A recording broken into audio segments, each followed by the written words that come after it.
मंच पे उपस्थित आज हमारे साथ नगर अध्यक्ष के उम्मीदवार प्रेमलता पारवे जी, प्रभाग क्रमांक 20, 22, 23, 24 के उम्मीदवार शेख निजाम भाई, शेख सैयद इनामदार जी, मोमिन जुबैर भाई, हाफिज अशफाक भाई, अमोल बबलू भाई गंधर, सत्तार इनामदार जी, वीर पुरुषोत्तम नारायण राव उर्फ गोटू भाई जी, सैयद मेमूरा मेला भाई जी, साथ ही साथ हमारे राष्ट्रवादी कांग्रेस पार्टी के सभी मान्यवर जिनमें हम शेख मुजीब भाई, फारूक पटेल, कमरुल इमरान भाई, एडवोकेट ख्वाजा भाई, भागवत तावरे जी, शेख रमीज जी, राष्ट्रवादी कांग्रेस पार्टी के सभी पदाधिकारी कार्यकर्ता, ये चारों वार्ड के हमारे मतदार और मोमिनपुरा के साथियों,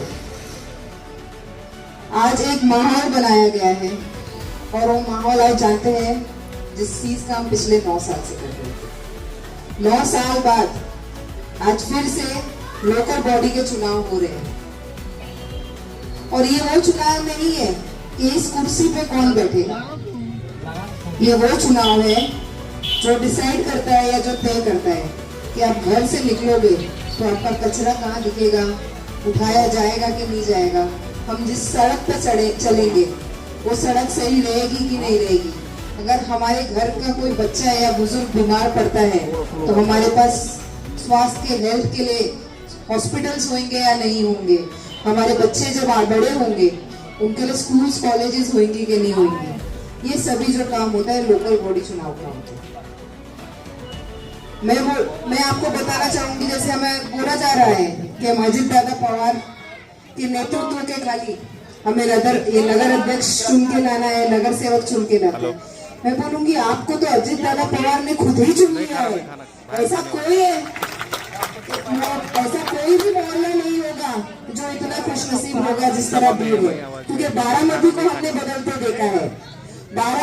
बारामती जो उनका हमेशा से उन्होंने जिधर का गार्डन मिनिस्टरशिप रखा वो बारामती में बदलाव हमने देखा है, वहाँ का डेवलपमेंट हमने देखा है। तो आज भीड़ को तो उन्होंने खुद ही अपना लिया, तो आप वैसे ही खुशनसीब बन गए।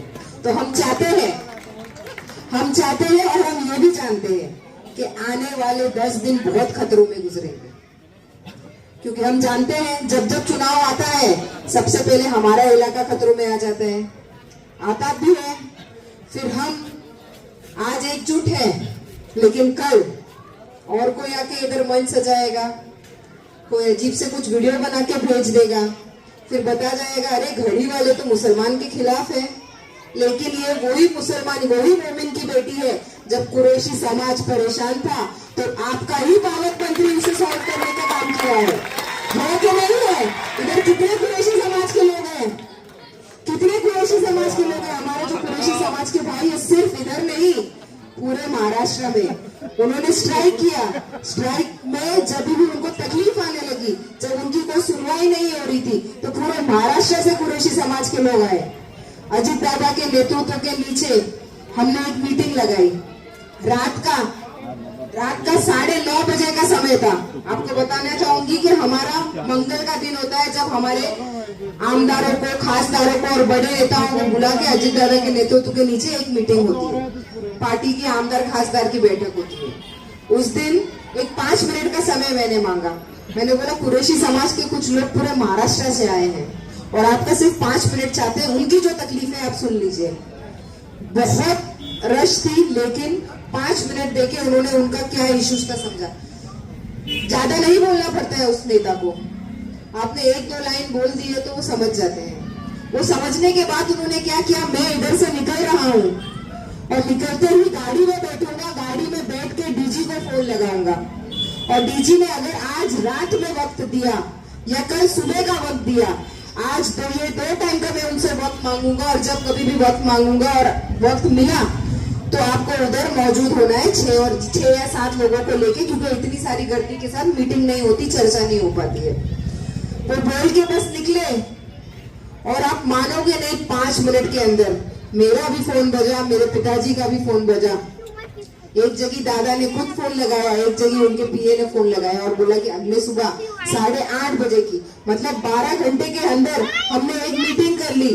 एक दिन के बाद डीजी को जो डायरेक्शंस दिए गए थे, डीजी ने वो डायरेक्शंस निकाल दिए। अब और क्या चाहते हैं?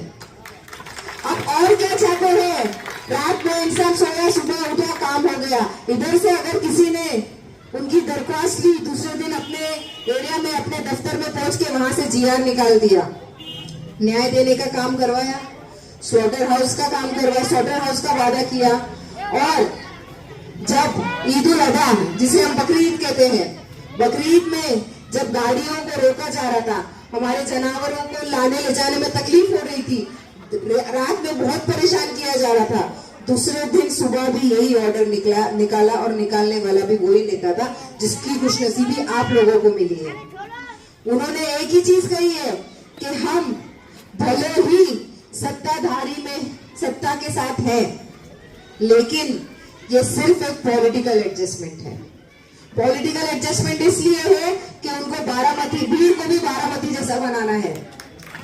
पॉलिटिकल एडजस्टमेंट इसलिए है क्योंकि 2.5 साल जब महाविकास आघाड़ी की सरकार थी तो उन्होंने देखा है कि सेंट्रल से कितना फंड्स हमारा रोका जा रहा था, डेवलपमेंट किस तरीके से आगे बढ़ाया जाएगा, यही चीज थी, इसलिए पॉलिटिकल एडजस्टमेंट हुआ है। लेकिन पॉलिटिकल एडजस्टमेंट होते हुए भी हमारी विचारधारा के साथ कॉम्प्रोमाइज नहीं किया जाएगा। ये आज नहीं, बार बार वो चीज बोलते हैं। हम जानते हैं, आप सभी लोगों ने अगर ध्यान दिया होगा तो पिछले रमजान में जब इफ्तार की, हर साल इफ्तार की दावत होती है, तो इस साल जो इफ्तार की दावत थी, उन्होंने बोला कि माइनॉरिटी का मेरा मुस्लिम भाई, जब कभी भी उनको टारगेट किया जाएगा या अगर वो तकलीफ में होगा तो राष्ट्रवादी कांग्रेस पार्टी सबसे पहली होगी जो उनके हक में खड़ी होगी। और उन्होंने जो बोला वो ईद उल अजहा में, ईद उल अजहा के टाइम पे प्रूफ हुआ। कुरैशी समाज में जब ये जानवर को पकड़ने का इशू चल रहा था, गाड़ी को पकड़ लिया जाता था, गाड़ी के साथ जानवर को भी रख लिया जाता था, तभी भी उन्होंने साबित किया। उसके बाद जब हमने मुंबई में लाउड स्पीकर का इशू बहुत चल रहा था, अजान जैसे ही लाउड स्पीकर पे होती थी उसको बहुत बड़ा इशू बना दिया गया था। वो इशू को भी हमने अजित दादा के नेतृत्व के नीचे ही बैठ के अधिकारियों के उसको डिस्कस करके कैसे सॉल्व कर सकते हैं, उस तरीके से सॉल्व किया। अब मुझे बताइए भाइयों, अगर 3 से 4 ऐसे मैंने आपको एग्जाम्पल दे दिए जो खुद मैंने एक मोमिन की बेटी होने के वजह से, एक मोमिन होने की वजह से उन तक वो चीज लेके गई और वो काम हुए, तो आप बताइए, जब आपको तो उन्होंने अपना लिया है तो आपके हक के लिए क्यों नहीं काम करेंगे? ऐसे इतने रास्ते हैं जिनका वर्क ऑर्डर होते होते रह गया और आचार संहिता लग गई। अजित दादा पवार का नाम सिर्फ बात करना नहीं है, अजित दादा पवार का नाम है डेवलपमेंट करना। और उनको आप ताकत मत दोगे, हम आकार नहीं हमारे पास, अगर हम उनको लोकल बॉडी में भी उनके सिपाही नहीं देंगे तो उस मजबूती से, जिस मजबूती से आपका काम करना है वो कैसे कर पाएंगे? आ जाएंगे सभी लोग, बताएंगे आप खतरों में हैं, आपके ऊपर खतरा मंडरा रहा है, वो खतरा मंडराते हुए आपको बांटने की बहुत कोशिश की जाएगी। और वही बांटेंगे जिन्होंने आपको एकजुट करके खासदारकी में और आमदारकी में वोट ले लिया है। अब नगर सेवक के चुनाव में क्या होता है? छोटा होता है, 8,000, 10,000, 20,000 के मतदार होते हैं, उसमें अगर हमने बांट लिया तो 2-3 हजार वोट लेके भी कोई जीत जाता है।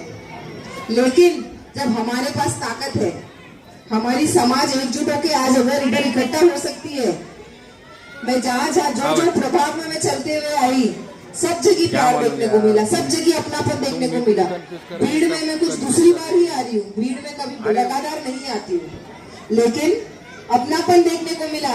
लेकिन ये अपनापन सिर्फ आज के लिए नहीं, आने वाले दिनों जब आपको बोला जाएगा कि आप खतरे में हो, आपके ऊपर खतरा है,